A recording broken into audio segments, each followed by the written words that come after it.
Tani kur Komisioni Qendror i Zgjedhjeve shpalli rezultatet përfundimtare të zgjedhjeve të nënshkurtit, asnjëra nga partitë politike nuk ka fituar shumicën për të formuar e vetë me qeverinë.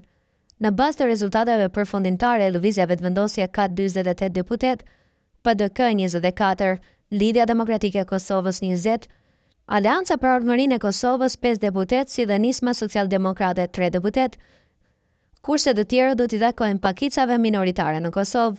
E sipas analistit politik Faton Mehmeti, ky rezultat zgjedhor në Kosovë padyshim që ka prodhuar një situatë mjaft komplekse. Opozita synon që të udhëheqë qeverinë pavarësisht se nuk ka fituar zgjedhjet, derisa harrojnë se është një parti që ka fituarat dhe i takon asaj ta formojë qeverinë e re, por numrat janë të pamjaftueshëm që qeveria të formohet pa koalicion, çka e bën situatën mjaft komplekse, shprehet Mehmeti. Ai thotë se edhe pse VV mund të bëhet bashkëmenisme, qëllimi i opozitës është bllokimi i Kurtit. Vetëvendosje mundet me pakicat jo serbe dhe me 3 deputet e nismës të formojë qeverinë.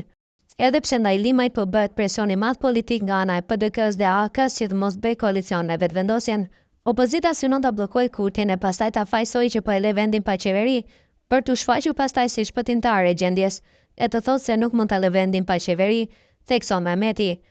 Mëtej ai shton se dyshon shumë që LDK du të ndryshojë qëndrim e mund të bëhet në opozitën, diçka që do i kushtoj shumë nëse bën këtë veprim. Ka shumë skenar për së pari e ka fjalën vetëvendosje me Limajin, si çelësi i ngërçit që mund të krijohet, shton Mehmeti. Për fund analisti thotë se qeveria e re do të formohet nga vetëvendosja dhe nisma, por që nuk do të jetë afatgjate. Mirë po presi koalicioni midis vetëvendosjes dhe nismës të bëhet për ta formuar qeverinë e re, që do të jetë e brishtër nga numrat dhe maksimumi mund të jetë 1 vjeçare, jo më shumë.